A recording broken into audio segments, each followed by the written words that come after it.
पहला प्रश्न है भक्ति काल से, भक्ति शब्द की उत्पत्ति संस्कृत के किस धातु से हुई है? भक्ति शब्द की उत्पत्ति जो है, भक्ति शब्द की उत्पत्ति संस्कृत के किस धातु से हुई है? तो भज्य धातु से हुई है, याद रखिएगा, बहुत ही महत्वपूर्ण प्रश्न है।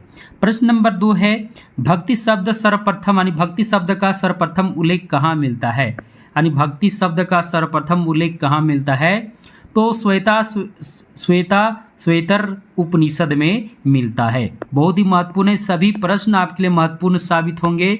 अगला प्रश्न है, भक्ति काल की समय सीमा क्या है? भक्ति काल की समय सीमा क्या है? तो संवत 1375 से 1700, 1375 से 1700। आप अगर पूरा वन लाइनर एमसीक्यू देखेंगे तो आपको एकदम फीलिंग होगा कि आप भक्ति काल को ही पढ़ रहे हैं, क्योंकि वन लाइनर एमसीक्यू जो है वो आपका टॉपिक वाइज है। तो यह ऐसा नहीं है कि आगे पीछे करके इसका एमसीक्यू दिया हुआ है, तो सभी साथी एक करके सभी प्रश्नों को देखेंगे। प्रश्न नंबर 4 है, भक्ति काल को अन्य किस नाम से जाना जाता है? तो भक्ति काल को अन्य पूर्व मध्य काल के नाम से भी जाना जाता है। और उत्तर मध्य काल किसे कहते हैं? तो भक्ति काल को पूर्व मध्य काल और रीति काल को उत्तर मध्य काल कहते हैं। अगला प्रश्न है, भक्ति काल को ईसाइयत की देन किसने माना? यानी भक्ति काल को ईसाइयत की देन किसने माना? तो जॉर्ज ग्रियर्सन ने माना। जॉर्ज ग्रियर्सन के अनुसार भक्ति काल जो है वो ईसाइयत की देन है। सभी महत्वपूर्ण है, सभी प्रश्न जो है परीक्षा में आ चुके हैं और इससे बाहर तो आ ही नहीं सकते, पूरा निचोड़ है।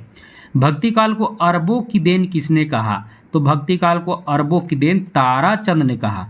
प्रश्न नंबर 7 है, भक्ति काल को बाहरी आक्रमण की प्रतिक्रिया किस विद्वान ने माना है? यानी किस विद्वान के अनुसार बाहरी आक्रमण की प्रतिक्रिया है? तो हिंदी साहित्य के सबसे विख्यात विद्वान आलोचक रामचंद्र शुक्ल जी ने भक्ति काल को बाहरी आक्रमण की प्रतिक्रिया माना है। प्रश्न नंबर 8 है, भक्ति काल को भारतीय चिंतन धारा का स्वाभाविक विकास किसने माना है? भक्ति काल को भारतीय चिंतन धारा का स्वाभाविक विकास किसने माना है? तो इसका सही जवाब है हजारी प्रसाद द्विवेदी। भक्ति काल को जातीय व जनवादी आंदोलन किसने माना है? यानी किस विद्वान ने भक्ति काल को जातीय एवं जनवादी आंदोलन किसने माना है? तो रामविलास शर्मा ने माना है। सभी प्रश्न बहुत ही महत्वपूर्ण है, वन लाइनर एमसीक्यू है। अगला प्रश्न है, हिंदी साहित्य में भक्ति काल का सही कालक्रम है, यानी भक्ति काल का सही कालक्रम किस प्रकार है? तो सबसे पहले आदि काल आता है, उसके बाद भक्ति काल आता है, रीति काल, आधुनिक काल। यानी हिंदी साहित्य में भक्ति काल जो है वो द्वितीय स्थान पर है। अगला प्रश्न है, यानी हिंदी साहित्य को जो है वो 4 कालखंडों में बांटा गया है। तो 4 कालखंड में जो दूसरा कालखंड है वो भक्ति काल है। यह भी कई बार प्रतियोगी परीक्षा में आता है कि हिंदी साहित्य का दूसरा कालखंड क्या है, यानी क्या है या क्या नाम है? तो भक्ति काल, याद रखिएगा। अगला प्रश्न है, भक्ति का उदय सर्वप्रथम भारत के किस भाग में हुआ था? यानी जो भक्ति है उसका उदय भारत में सर्वप्रथम किस भाग में हुआ था? तो दक्षिण भारत में हुआ था। बहुत ही महत्वपूर्ण है, भक्ति जो है सर्वप्रथम भक्ति का उदय भारत के दक्षिण भारत में हुआ था। कहाँ हुआ था? तो दक्षिण क्षेत्र में, यानी दक्षिण भारत में हुआ था। अगला प्रश्न है बहुत ही महत्वपूर्ण प्रश्न है, कई बार यह प्रश्न पूछ भी चुका है। भक्ति को दक्षिण भारत से उत्तर भारत में लाने का श्रेय किनको जाता है? तो भक्ति को दक्षिण भारत से उत्तर भारत में लाने का जो श्रेय है वो आचार्य, या फिर कह सकते हैं कि पंडित रामानंद, या फिर कह सकते हैं ये बहुत विद्वान थे उस समय भक्ति काल के, है ना, ये कबीरदास के गुरु भी रह चुके हैं। तो रामानंद जी का ये क्या है, यह किनके द्वारा यह श्रेय किनको जाता है? तो रामानंद को जाता है। रामानंद ने ही भक्ति को दक्षिण भारत से उत्तर भारत लाया। अगला प्रश्न है, भक्ति काल को स्वर्ण युग किसने कहा? अब देखिए, भक्ति काल को स्वर्ण युग किसने कहा? तो जॉर्ज ग्रियर्सन जी ने भक्ति काल को क्या कहा? तो स्वर्ण युग कहा। प्रश्न नंबर 14 है, भक्ति काल को लोक जागरण काल किसने कहा? तो भक्ति काल को लोक जागरण काल किसने कहा? तो भक्ति काल को लोक जागरण काल रामविलास शर्मा ने कहा। और भक्ति आंदोलन को लोक जागरण की संज्ञा किसने दी? तो हजारी प्रसाद द्विवेदी ने दी। देखिए, बहुत ही महत्वपूर्ण ये 2 पॉइंट है। अगर परीक्षा में आ जाए कि लोक जागरण काल किसने कहा, तो याद रखिएगा रामविलास शर्मा। अगर ऐसे आ जाए कि भक्ति आंदोलन को लोक जागरण की संज्ञा किसने दी, तो यहाँ सही जवाब हो जाएगा हजारी प्रसाद द्विवेदी। बहुत ही कंफ्यूजन सवाल है, इसे आप एकदम याद कर लीजिएगा, क्योंकि यहाँ से प्रतियोगी परीक्षा में निश्चित है प्रश्न आ जाएंगे। अगला प्रश्न है, भक्ति काल कुल कितने धाराओं में विभक्त है? तो भक्ति काल कुल 2 धाराओं में विभक्त है, सगुण धारा और निर्गुण धारा। बहुत ही महत्वपूर्ण है, 2 धाराओं में है, सगुण धारा और निर्गुण धारा। साथियों, मैं आपको बता दूं कि जितने भी विद्यार्थी भारतीय विजन क्लासेस से जुड़े हैं या नए जुड़े हैं, याद रखिए अगर आपको सीजीएल का संपूर्ण नोट्स चाहिए तो मेरे पास उपलब्ध है। और इसके अलावा बीपीएससी जो TRE 4.0 आ रहा है, इसका अगर आप हिंदी के विद्यार्थी हैं, अगर आप हिंदी से 80 नंबर का प्रश्न बीपीएससी में आता है, अगर उसका भी संपूर्ण नोट्स चाहिए तो आप हमसे जुड़ सकते हैं। आपको संपूर्ण नोट्स से भी, उसके भी नोट्स आपको मिल जाएंगे हमारे चैनल के माध्यम से। इसके अलावा जो भी विद्यार्थी झारखंड टेट की तैयारी कर रहे हैं या फिर झारखंड प्रतियोगी परीक्षा की तैयारी कर रहे हैं, अगर आपका पेपर 2 हिंदी है यानी उसका भी संपूर्ण हस्तलिखित नोट्स हमारे पास उपलब्ध है। सारा नोट्स, पूरा सिलेबस कवर है। तो जो भी विद्यार्थी अगर हमसे लेना चाहेंगे तो वो वीडियो के डिस्क्रिप्शन बॉक्स में मेरा नंबर दिया हुआ है, या फिर मेरे चैनल का भी, मेरे टेलीग्राम ग्रुप का भी लिंक दिया हुआ, वहाँ भी आप ज्वाइन कर सकते हैं। तब आपको पता चलेगा आप किस प्रकार ये PDF प्राप्त कर सकते हैं। चलिए आगे चलते हैं।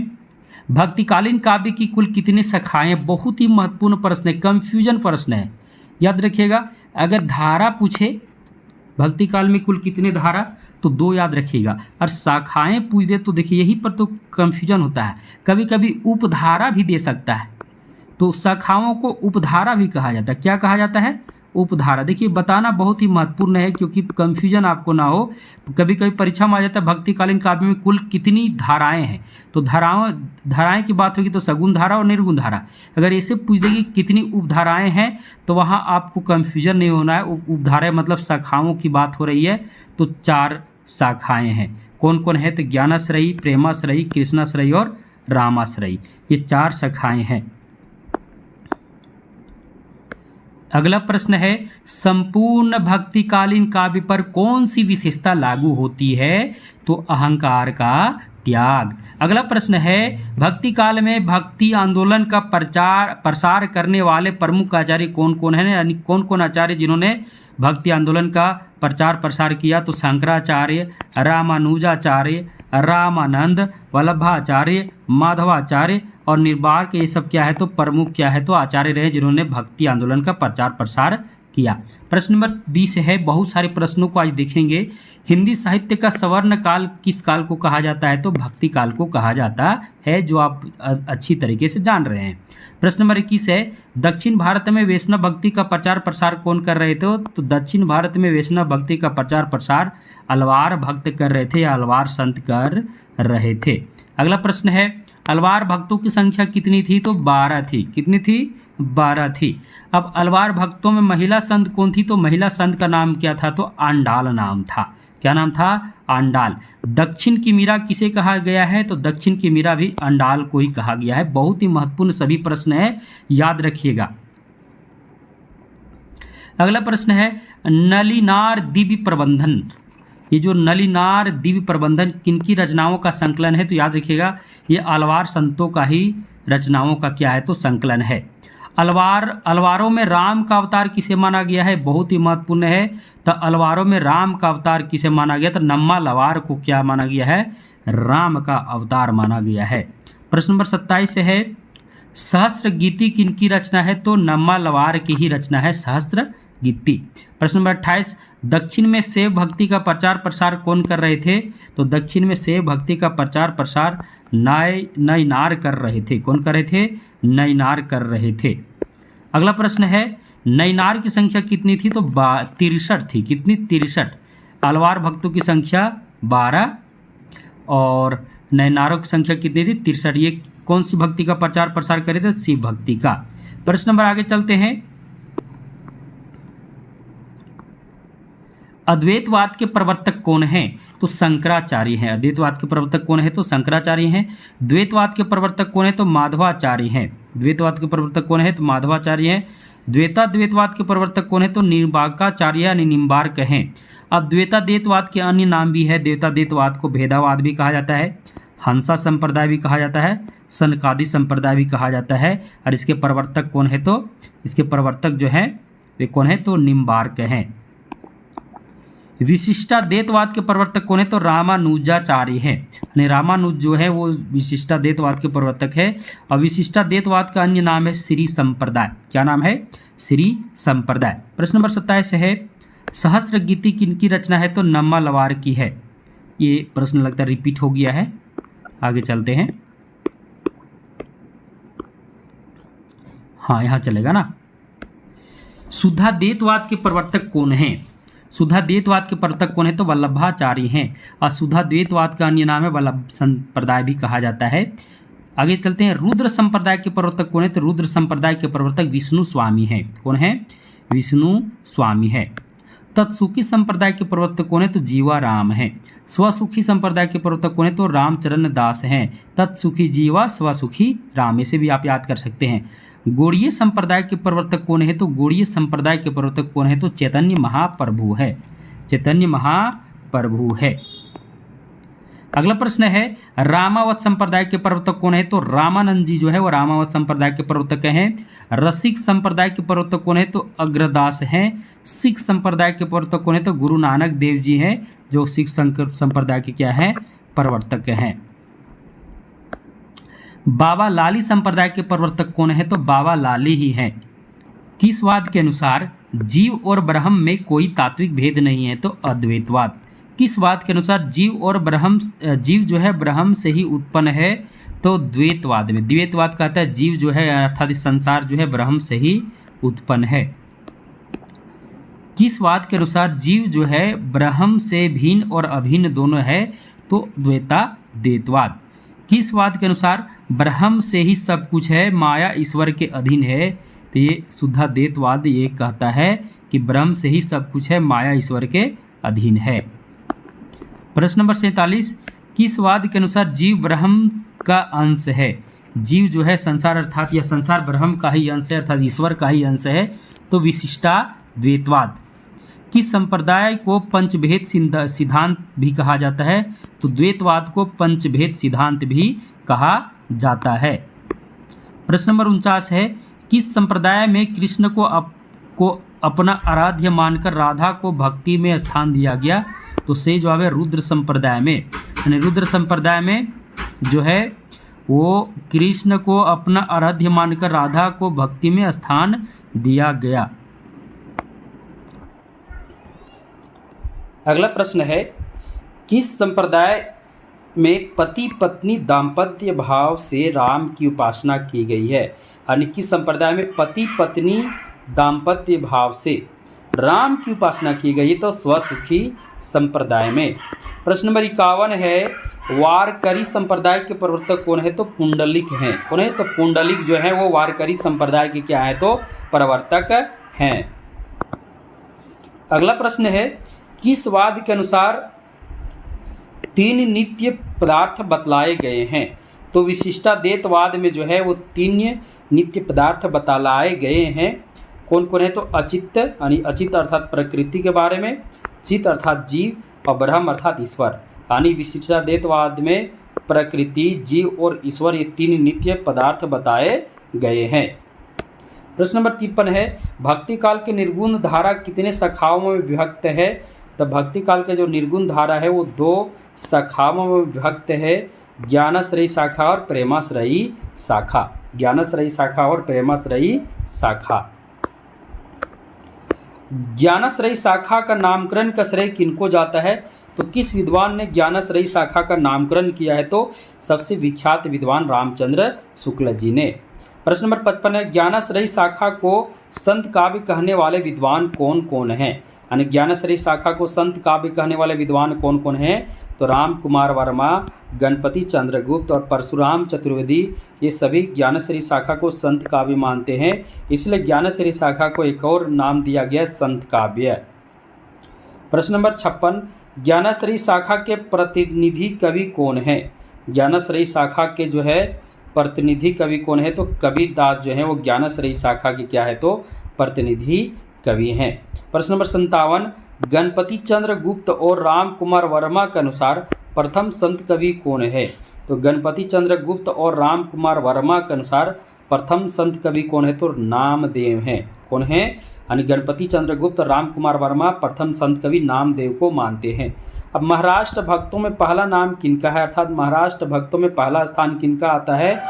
तो याद रखिएगा नामदेव का जो स्थान वह पहला आता है। प्रश्न नंबर 59 है, शुक्ल और हजारी प्रसाद द्विवेदी प्रथम संत कवि किसे मानते हैं? तो शुक्ल जी अर्थात रामचंद्र शुक्ल जी हजारी प्रसाद द्विवेदी के अनुसार कबीरदास जो है प्रथम संत कवि हैं। प्रश्न नंबर 60 है, हिंदी साहित्य में भक्ति साहित्य की परंपरा का प्रवर्तन किसने किया? तो हिंदी साहित्य में भक्ति साहित्य की परंपरा का प्रवर्तन नामदेव ने किया। कबीरदास किस शासक के समकालीन थे? तो कबीरदास सिकंदर लोदी के समकालीन थे। कबीरदास का जन्म और मृत्यु स्थान कहाँ है? तो कबीरदास का जन्म काशी में हुआ और मृत्यु जो है मगहर में हुआ। प्रश्न नंबर 63 है, प्रमुख संत कवि कौन कौन हैं? तो देख लीजिए प्रमुख संत कवि कौन कौन है? तो रैदास, कबीरदास, गुरु नानक, लालदास, दादू दयाल, मलुकदास, हरिदास, सुंदरदास, ये सभी जो है वो क्या है? तो प्रमुख संत कवि हैं। प्रश्न नंबर 64 है, कबीरदास की पत्नी, माता पिता और संतान कौन कौन थे?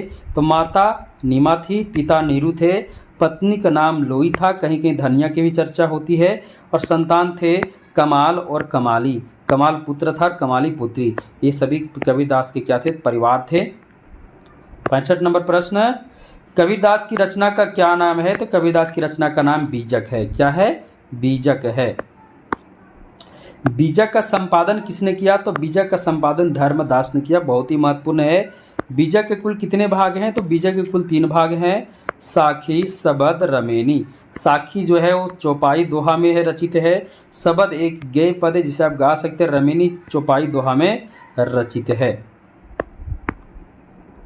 बीजक का संकलन वर्ष क्या है? तो बीजक का संकलन वर्ष जो है 1464 ईस्वी, बहुत ही महत्वपूर्ण है। कबीरदास के गुरु कौन थे? तो कबीरदास के गुरु रामानंद थे, यानी रामानंद कबीरदास के गुरु थे, लेकिन शेख तकी भी माना गया है। कबीरदास का गुरु शेख तकी भी माना गया है। याद रखिए कभी, क्योंकि बिहार की परीक्षा में आपको देखने को मिलता है 5 ऑप्शन मिलता है।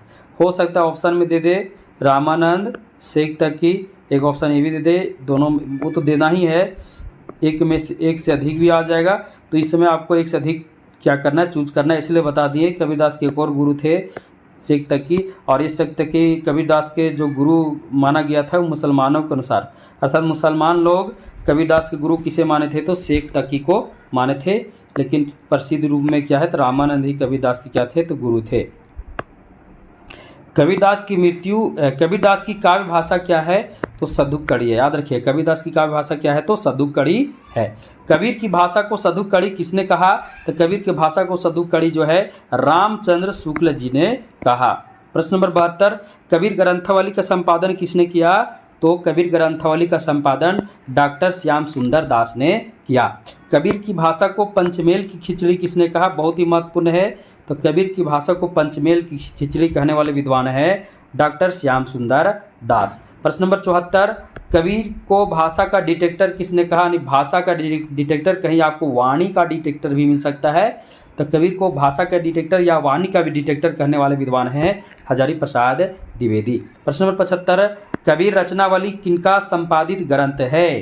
कबीर रचनावली किनका संपादित ग्रंथ है? तो हरिओद जी का जो है ये संपादित ग्रंथ है। कबीर किनका संपादित ग्रंथ है? यानी खाली कबीर रचनावली हरिओद, और कबीर किनका संपादित ग्रंथ है? तो हजारी प्रसाद द्विवेदी का ये संपादित ग्रंथ है। प्रश्न नंबर 77 है, थोड़ा जल्दी चल रहे क्योंकि बहुत सारे प्रश्नों को हमको देखना है।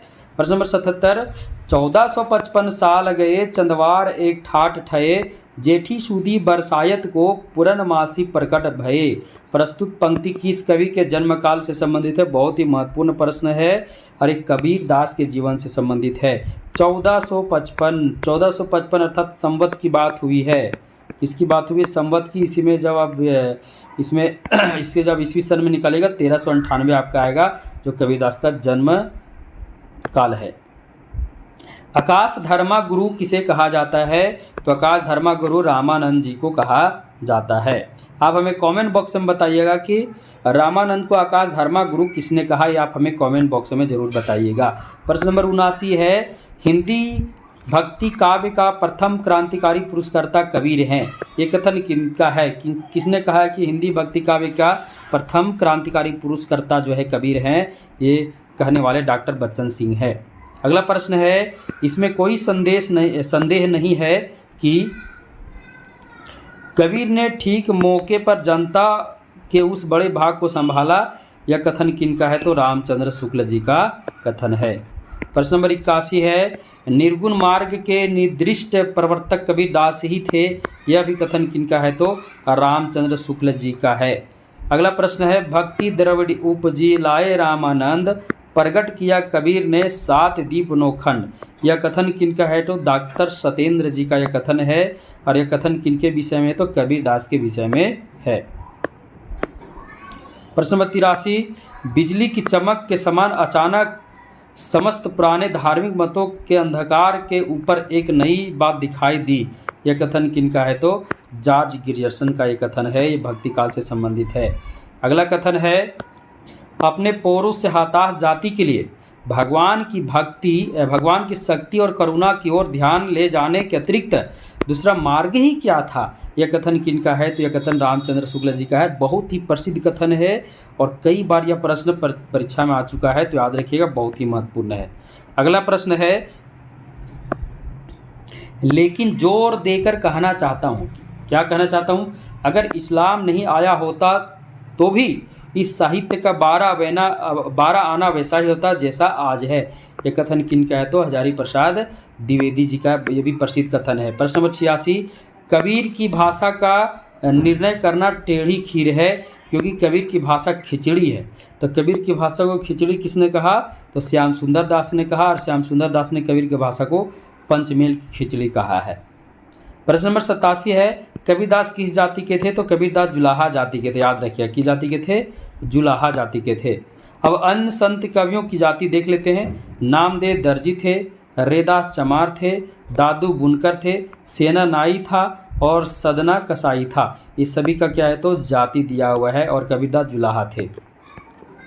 प्रश्न नंबर 88, जाति पाति पूछो नहीं कोई, हरि को भजे सो हरि को होई। यह पंक्ति किनकी है? तो रामानंद जी का है। रामानंद ने जिस भक्ति का प्रचार प्रसार किया था, उनके अनुसार वो जात पात को नहीं मानते थे। उनका कहना था कि जो हरि को भजा, अर्थात जो ईश्वर की आराधना करता है, ईश्वर के पास जाना चाहता है, उसके लिए कोई जाति पाति नहीं, इसलिए जाति पाति पूछकर कोई ईश्वर की भक्ति नहीं कर सकता है। जो हरि को भजेगा उसे ही हरि मिलेगा, अर्थात ईश्वर की भक्ति मिलेगी। यह रामानंद जी का कथन था। संत रैदास के शिष्य कौन कौन हैं? तो उदयदास और मीराबाई, दो क्या हैं? तो दोनों के गुरु कौन है? तो संत रैदास हैं। संत रैदास किसके शिष्य परंपरा के अंतर्गत आते हैं? तो रामानंद के शिष्य परंपरा के अंतर्गत आते हैं। आप हमें बताइएगा, तुलसीदास किसके शिष्य परंपरा के अंतर्गत आते हैं, यानी किस विद्वान के शिष्य परंपरा के अंतर्गत आते हैं? सिख संप्रदाय के आदि प्रवर्तक गुरु कौन है? तो सिख संप्रदाय के आदि प्रवर्तक गुरु गुरु नानक हैं। कौन है? तो गुरु नानक हैं। गुरु नानक का मुख्य केंद्र कहाँ स्थित है? तो पंजाब में है। श्रीचंद और लक्ष्मीचंद, देखिए श्रीचंद और लक्ष्मीचंद किनके संतान है? तो गुरु नानक देव के क्या हैं? संतान हैं। जप्पू जी, असादी बार, नसीहतनामा, सोहिला आदि इत्यादि किनकी रचनाएं हैं? ये सभी रचनाएं गुरु नानक जी की हैं, बहुत ही महत्वपूर्ण है। प्रश्न नंबर 95 है, दादू दयाल का जन्म कब हुआ था? दादू दयाल का जन्म 1544 ईस्वी में हुआ था। हरडेवानी, अंगवधु किनकी रचनाओं का संकलन है? तो दादू दयाल की ही रचनाओं का संकलन है। अंगवधु का संपादन किसने किया? अंगवधु का संपादन किसने किया था? तो रज्जब ने अंगवधु का संपादन किया था। दादू पंथ की स्थापना कब हुई थी? तो दादू पंथ की स्थापना 1573 ईस्वी में हुई थी। भक्तमाल में दादू के कितने शिष्यों का वर्णन है? तो भक्तमाल में जो है वो दादू के 52 शिष्यों का वर्णन है। कितने शिष्यों का वर्णन है? 52 शिष्यों का वर्णन है। और भक्तमाल किनकी रचना है? तो भक्तमाल जो है नाभादास की रचना है। अगला प्रश्न है, दादू पंथ का अस्तित्व कितने वर्षों तक रहा? तो दादू पंथ का अस्तित्व 100 वर्षों तक रहा, याद रखिएगा, पूरे 100 वर्षों तक दादू पंथ का अस्तित्व रहा। प्रश्न नंबर 101, संत कवियों में सबसे शिक्षित और शास्त्रीय पक्ष के मर्मज्ञ संत कौन थे? अर्थात सबसे अधिक शिक्षित और शास्त्रीय पक्ष के में भी मतलब कुल मिलाकर सबसे अधिक शिक्षित और संत कौन थे? तो सुंदर दास थे, याद रखिएगा, बहुत ही महत्वपूर्ण है। तो यह प्रश्न बहुत ही महत्वपूर्ण है। शिक्षित और शास्त्रीय रूप से पंडित कौन थे? तो सुंदर दास थे। प्रश्न नंबर 102, ज्ञान समुद्र सुंदर विलास, ये किनकी रचना है? तो सुंदर दास की रचना है। ये बिहार के जो टीआरई 3.0 में यह प्रश्न आ गया है, सुंदर विलास के रचनाकार कौन है? तो सुंदर दास है। देखिए बहुत ही महत्वपूर्ण है। भक्ति काल का कौन सा कवि श्रृंगार रस का घोर विरोधी था?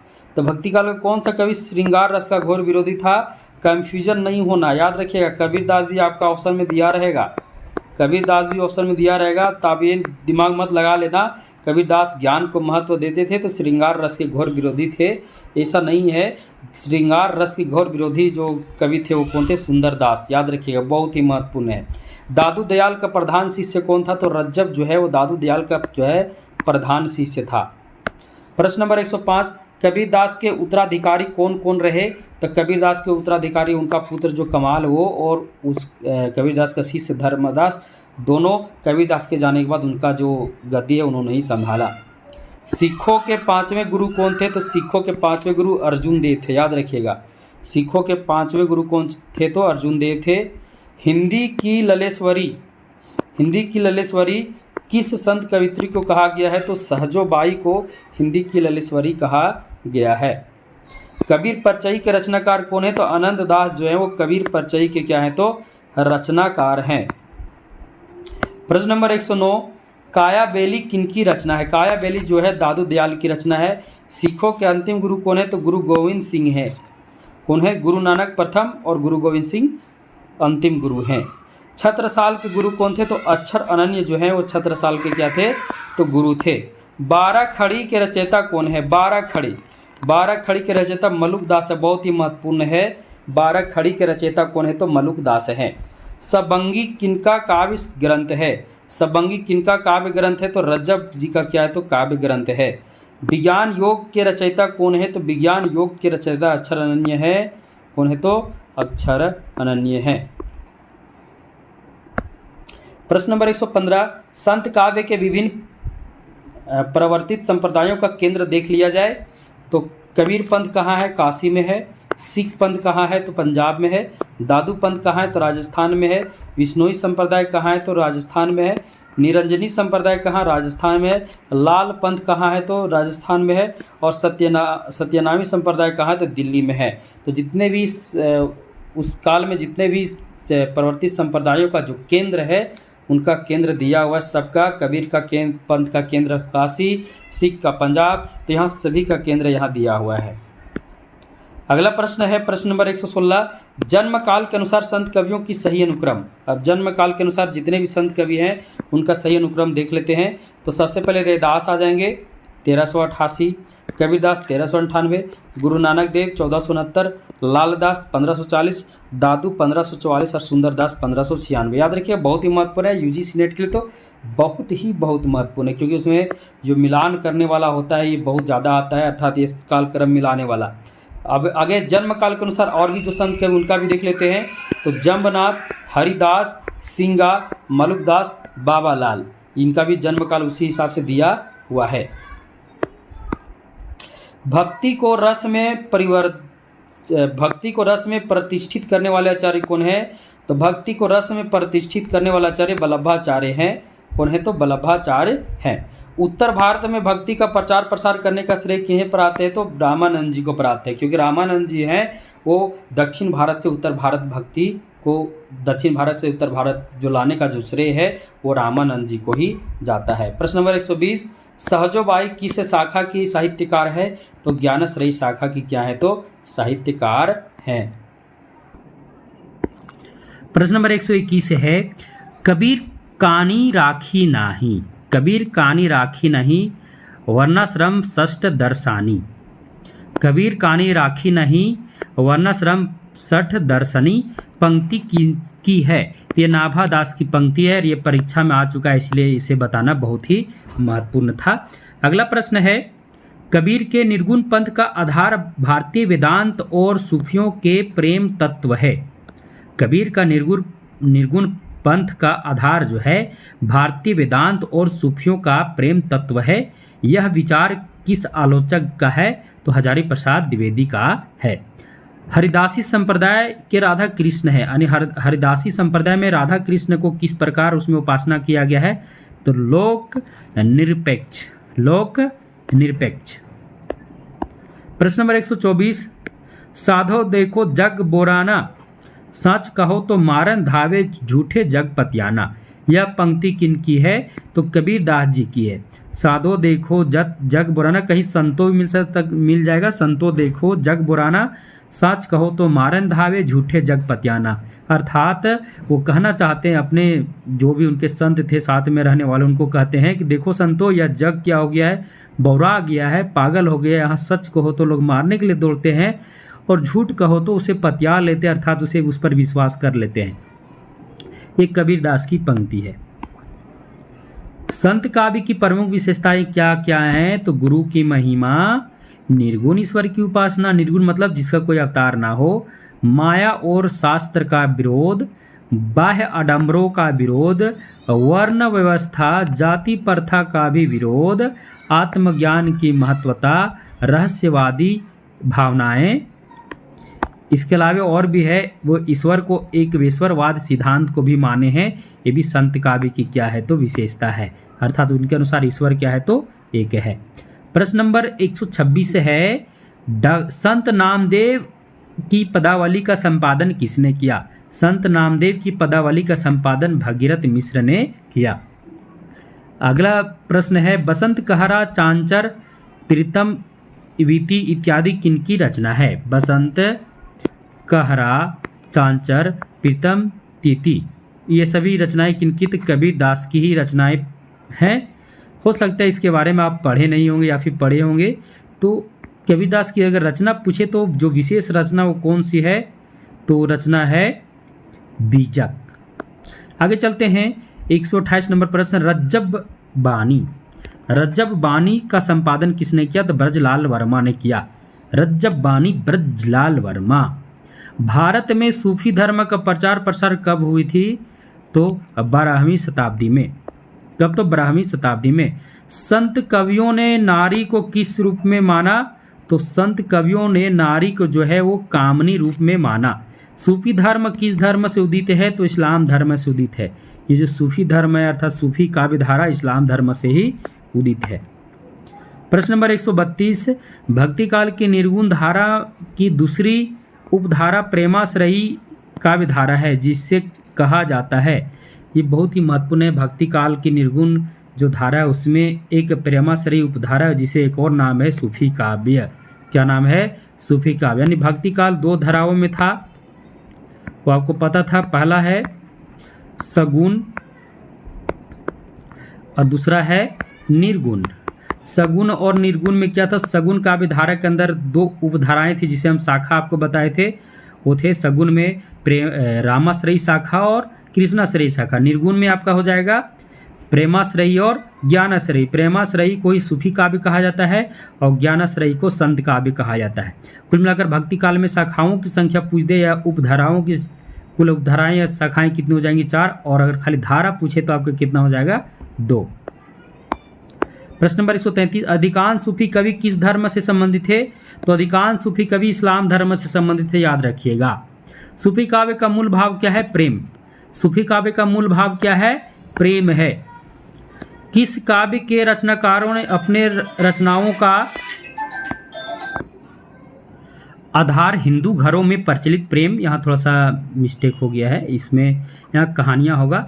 तो किस काव्य में रचनाकारों ने अपने रचनाओं का आधार हिंदू घरों में प्रचलित प्रेम कहानियों को बनाया है? तो सूफी काव्य। यानी सूफी काव्य के रचनाकारों ने जो अपने जो काव्य रचनाओं में जो प्रेम को अपनाया है, प्रेम कहानियों को हिंदू घरों में प्रचलित प्रेम कहानियों के आधार पर ही अपनाया है।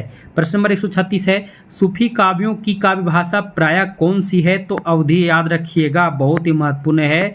सूफी कवि जितने हैं यानी सूफी काव्य में अधिकतर काव्य भाषा क्या रहा है? तो अवधी ही रहा है। रामचंद्र शुक्ल ने प्रथम सूफी रचना और रचनाकार किसे माना है? तो रामचंद्र शुक्ल के अनुसार प्रथम सूफी रचना है वो है मृगावती, जिसके रचनाकार कौन है? तो कुतुबन है। कुतुबन को प्रथम रचनाकार सूफी रचनाकार मानते हैं और प्रथम सूफी रचना मृगावती को मानते हैं। चंदायन को प्रथम सूफी काव्य रचना किसने माना? तो चंदायन को प्रथम सूफी काव्य रचना राम कुमार वर्मा ने माना, अर्थात चंदायन को प्रथम सूफी रचना माना और इसके रचनाकार मुल्ला दाऊद को प्रथम क्या माना? तो सूफी कवि माना। चंदायन जो 1379 ईस्वी का जो रचना काल है के रचनाकार कौन है? तो मुल्ला दाऊद हैं। कौन है? मुल्ला दाऊद हैं। प्रश्न नंबर 140 है, हंसावली इसकी रचना काल 1370 है को प्रथम सूफी रचना मानने वाले विद्वान कौन है? तो गणपति चंद्र गुप्त के अनुसार हंसावली जो है प्रथम सूफी रचना है, ये गणपति चंद्र गुप्त के अनुसार। और प्रथम सूफी कवि किसे मानते हो? तो असायद को मानते, क्योंकि असायद जो है हंसावली के क्या है? तो रचनाकार हैं। प्रश्न नंबर 142 है, सत्यवती कथा को प्रथम सूफी रचना मानने वाले विद्वान कौन हैं? तो सत्यवती कथा को प्रथम सूफी रचना मानने वाले विद्वान जो है वो हजारी प्रसाद द्विवेदी हैं और सत्यवती कथा के रचनाकार ईश्वर दास को प्रथम सूफी कवि भी मानते हैं। प्रश्न नंबर 143 है, सूफी काव्य में कुल कितने संप्रदाय थे? तो सूफी काव्य में कुल 4 संप्रदाय थे, चिश्ती, सुहारवर्दी, कादरी, नक्शबंदी। चिश्ती संप्रदाय के जो प्रवर्तक कह सकते हैं ख्वाजा मोइनुद्दीन चिश्ती हैं, सुहरावर्दी के बहाउद्दीन जकारिया हैं, कादरी के अब्दुल कादी अल जिलानी हैं और नक्शबंदी के अहमद फारूकी हैं। ये सभी क्या है? तो इन सभी जो संप्रदायों के एक प्रकार से कह सकते प्रवर्तक हैं। प्रश्न नंबर 144 है, सूफी मत के दार्शनिक आधार मंजिल अर्थात दार्शनिक आधार अर्थात मंजिल कितने हैं? तो 4 याद रखिएगा। सूफी मत के दार्शनिक आधार कितने हैं अर्थात दार्शनिक मंजिल कितने माने गए हैं? 4 माने गए हैं। शरीयत, तरीकत, हकीकत, मारिफत। शरीयत में धर्मों से संबंधित है शरीयत, तरीकत जो है हृदय की शुद्धता पर इसमें बल दिया गया है, हकीकत ने भक्ति उपासना से संबंधित है और मारिफत में जो है आत्मा का परमात्मा से संबंध को दर्शाया गया है। बहुत ही महत्वपूर्ण है, इसलिए सब टॉपिक को हम लेकर आए हैं। 4 वाला याद रखिएगा, ज़्यादा कॉम्बिनेशन यहाँ दिख रहा है। प्रश्न नंबर 145, सत्यवती कथा के रचनाकार कौन है? तो ईश्वर दास हैं। सूफी कवियों में एकमात्र स्त्री कौन थी? तो राबिया थी। याद रखिए, राबिया जो है वो सूफी कवियों में एकमात्र क्या थी? तो कवियत्री थी, स्त्री थी। प्रश्न नंबर 147, रचना काल के अनुसार प्रमुख सूफी रचनाओं का सही सम्मेलन है? तो हंसावली, चंदायान, सत्यवती कथा, मृगावती। ये रचना काल के अनुसार है। हंसावली 70, चंदायान 79, सत्यवती कथा 1501, मृगावती 1501। तो सबसे पहले हंसावली ही आगे याद रखिएगा। सूफी काव्य धारा के अंतर्गत एकमात्र हिंदू कवि कौन है? तो सूरदास है, जो एक पंजाबी सूरदास है। जो आपका सूरदास है वो सूरदास नहीं, एक सूरदास नाम का जो पंजाबी था वो सूफी कवियों में एकमात्र हिंदू कवि था।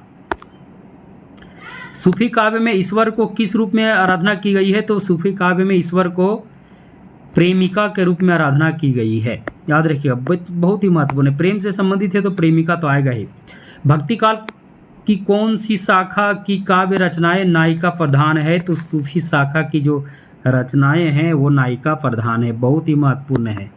नायिका प्रधान अर्थात देखिए इसमें मृगावती, पद्मावत, मधुमालती, हंसावली, सत्यवती कथा, जितने भी इसमें आपको एक प्रकार से रचनाएं आती हैं सभी में कहीं ना कहीं सबका नाम जो है वो स्त्रियों के नामकरण पर हुआ, इसलिए इसे क्या कहा गया है? तो इसे नायिका प्रधान रचनाओं से संबंधित ये शाखा रहा है।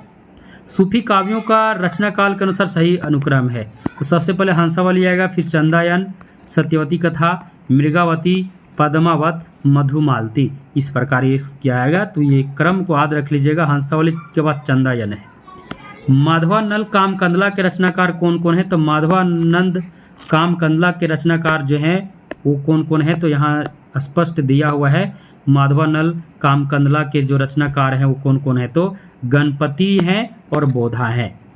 रचना काल के अनुसार निम्नलिखित सूफी रचनाओं का सही अनुक्रम है। तो सबसे पहले पद्मावत, देखिए मतलब हम देखिए ये दोनों को आप देख लीजिएगा, यहाँ पर मिला लेना। हाँ देखिए, हंसावली, चंदायन, सतवती कथा, मृगावती, उसके बाद पद्मावत आता है। पद्मावत के बाद क्या आता है? मधुमालती, चित्रावली, हंस वाहिर, अनुराग बांसुरी, ये सब प्रसिद्ध रचनाएं हैं और सबका क्रम दिया हुआ है। कभी कभी पद्मावत देखकर ऐसा नहीं, उसे पद्मावत को मृगावती, सतवती कथा से पहले लगा दीजिएगा, ऐसा नहीं, क्योंकि हो सकता है आपसे मिस्टेक हो जाए, तो वो आपको मिस्टेक को पहले ही सुधार लेना है। और भी रचनाएं हैं, फिर यहाँ मिला लेते हैं। फिर उसी प्रकार है रचनाओं का सही अनुक्रम। अब अनुराग बांसुरी के बाद क्या आता है? इंद्रावती, यूसुफ जुलेखा, नूरजहां, प्रेम दर्पण। तो सबसे लास्ट में क्या आया? प्रेम दर्पण आया। और सबसे शुरू में क्या आया? तो हंसावली आया। हंसावली के रचयिता कौन है? तसायत हैं। हंसावली की भाषा क्या है? तो राजस्थानी, बहुत ही महत्वपूर्ण है, क्योंकि सूफी रचनाओं की अधिकतर भाषा क्या है? तो अवधी है, लेकिन हंसावली की भाषा क्या है? तो राजस्थानी है। सत्यवती कथा के रचनाकार कौन है? ईश्वरदास है। मृगावती के रचनाकार कौन है? कुतुबन है। मधुमालती के रचनाकार कौन है? तो मधुमालती के रचनाकार मंझन है। चित्रावली के रचनाकार कौन है? शेख उस्मान है। हंस वाहिर के रचनाकार कौन है? तो कासिम शाह है। इंद्रावती अनुराग बांसुरी के रचनाकार कौन है? इंद्रावती अनुराग बांसुरी के रचनाकार नूर मोहम्मद हैं। इंद्रावती काव्य का नायक कौन है? तो राजकुंवर है। बहुत ही महत्वपूर्ण है। इंद्रावती काव्य का नायक कौन है? तो राजकुंवर है। मधुमालती काव्य का नायक कौन है? नायिका हम क्यों नहीं लेकर आए? क्योंकि मधुमालती तो नाम से ही पता चल रहा है इसकी नायिका कौन होगी। नायक को पहचानना, नायक इसका मनोहर है। राजकुमार ऋतुपर्ण किस सूफी काव्य रचना का नायक है? तो सत्यवती कथा का नायक कौन है? तो राजकुमार ऋतुपर्ण है। प्रश्न नंबर 161, सूफी काव्यों का काव्य रूप क्या था? तो कड़वक था। कड़वक जो था वो सूफी काव्यों का काव्य रूप था। पद्मावत के रचयिता कौन है? तो पद्मावत के रचयिता मलिक मोहम्मद जायसी हैं। पद्मावत में कुल कितने खंड हैं? तो पद्मावत में कुल 57 खंड है। बहुत ही महत्वपूर्ण है। जायसी किसके शिष्य थे? तो जायसी जो है शेख मोहूदी के शिष्य थे। किस रचना में वर्णमाला के एक एक अक्षर को लेकर सिद्धांत संबंधी तत्वों पर लिखा गया है? किस रचना में वर्णमाला के एक एक अक्षर को लेकर सिद्धांत संबंधी तत्वों को लिखा गया? तो अखरावट। बहुत ही महत्वपूर्ण है, एक कई बार प्रतियोगी परीक्षा में आ चुका है। अखरावट, आखिरी कलाम, चित्ररेखा, कहरनामा के रचनाकार कौन है? तो जायसी हैं।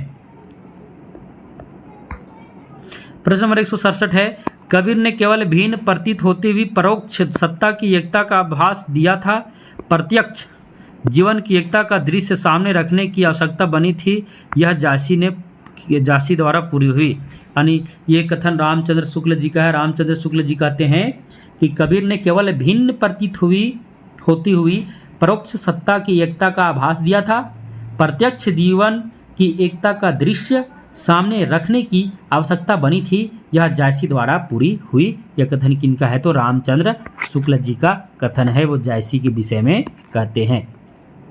प्रश्न नंबर 168, पद्मावत का कौन सा खंड हिंदी साहित्य का अनुपम निधि है? तो नागमती वियोग खंड जो है वो हिंदी साहित्य का क्या है? तो अनुपम निधि माना गया है। अगला प्रश्न है, किस सूफी रचना में अंग्रेजों के द्वीप का वर्णन है? तो चित्रावली में जो है अंग्रेजों के द्वीप का क्या है? तो वर्णन है। अगला प्रश्न है, रोज तुल हकाहक के रचनाकार कौन है? तो नूर मोहम्मद जो है रोज तुल हकाहक के क्या है? तो रचनाकार हैं। अगला प्रश्न है, पद्मावत काव्य की प्रतीक योजना है? तो रत्नसेन जो है मन का प्रतीक है, यानी आत्मा का प्रतीक है। पद्मावती श्रद्धा व सात्विक बुद्धि की प्रतीक है। नागमती जो है वह सांसारिक बुद्धि की प्रतीक है। हीरामन तोता गुरु का प्रतीक है। राघव चेतन शैतान का प्रतीक है। सिंहल जो है हृदय का प्रतीक है। और अलाउद्दीन माया का प्रतीक है। अगला प्रश्न है, पद्मावत को हिंदी में अपने ढंग की अकेली ट्रेजिट कृति किसने कहा? तो पद्मावत को हिंदी में अपने ढंग की अकेली ट्रेजिट कृति किसने कहा? तो विजय देव नारायण शाही ने कहा। फूल मरे पे मरे न बांसु पंक्ति किस कवि की है? तो जायसी की है। किसकी है? जायसी की है। पद्मावत को बांग्ला भाषा में अनुवाद किसने किया? तो पद्मावत को बांग्ला भाषा में अनुवाद करने वाले आलोचक हैं आलो उजाला। फारसी शब्द की शैली क्या है? तो फारसी शब्द की शैली मसनवी शैली है। इसमें कुल कितने चरण हैं? तो इसमें कुल 4 चरण हैं। प्रश्न नंबर 176 है, जायसी ने अपनी रचना आखिरी कलाम में किस बादशाह की प्रशंसा की है? तो बाबर की प्रशंसा की है। जायसी के पद्मावत में पद्मावती कहाँ की राजकुमारी थी? तो जायसी के पद्मावत में पद्मावती सिंहल द्वीप की राजकुमारी थी।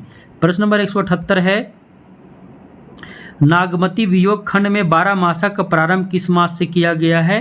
तो आषाढ़ मास से शुरू हुआ है। नागमती वियोग खंड 12 मासा की रचना है। अगला प्रश्न है, प्रमुख सूफी काव्य में प्रयुक्त छंद है? तो चंद्रयान में चौपाई दोहा, पद्मावत में चौपाई दोहा, अनुराग बांसुरी में बरबे चौपाई, मधुमालती में दोहा चौपाई, हंसावली में चौपाई दोहा, सत्यवती कथा में दोहा चौपाई, रूपमंजरी में दोहा चौपाई, हंस जवाहिर में दोहा चौपाई और मृगावती में दोहा चौपाई। रचना काल के अनुसार सूफी कवियों का सही अनुक्रम है कुतुबन, उस्मान, कासिम शाह, नूर मोहम्मद। ये सभी क्या है? तो रचना काल के अनुसार सभी कवियों का क्या है? तो सही अनुक्रम दिया हुआ है। प्रश्न नंबर 181 है, रोजतुल हकायक के रचयिता कौन है? तो नूर मोहम्मद है। सूफी कवियों में सबसे प्रिय अलंकार क्या है? तो सूफी कवियों का जो सबसे प्रिय अलंकार है समासोक्ति अलंकार है, बहुत ही महत्वपूर्ण है। प्रश्न नंबर 183 है, किस सूफी कवि की रचनाओं में भावनात्मक रहस्यवाद की अभिव्यक्ति सर्वाधिक हुई? तो जायसी की रचनाओं में भावनात्मक रहस्यवाद की अभिव्यक्ति सबसे अधिक हुई है। प्रश्न नंबर 184, पद्मावत को त्रासदी मानने वाले विद्वान कौन हैं? तो पद्मावत को त्रासदी मानने वाले, त्रासदी किसने माना है? तो पद्मावत एक त्रासदी, ये भी परीक्षा में आता है। तो इसे मानने वाले विद्वान है विजय देव नारायण शाही। अगला प्रश्न है, सूफी काव्य परंपरा का मुख्य दर्शन क्या है? तो सूफी काव्य परंपरा का मुख्य दर्शन है तसव्वुफ। आज का अंतिम प्रश्न है, संपूर्ण सूफी काव्य पर कौन सी विशेषता लागू होती है? तो संपूर्ण सूफी काव्य पर जो विशेषता लागू होती है वो होती है लौकिक प्रेम कथाओं के माध्यम से ईश्वर के प्रति अपने प्रेम की अभिव्यक्ति करना ही क्या होता है? तो संपूर्ण सूफी काव्य की ये विशेषता है। तो कुल मिलाकर आज हम पूरे 186 प्रश्न देखे, जिसमें हम संत काव्य यानी ज्ञानश्रयी काव्य और प्रेमाश्रयी काव्य यानी संत काव्य और सूफी काव्य से संबंधित जितने भी निचोड़ वन लाइनर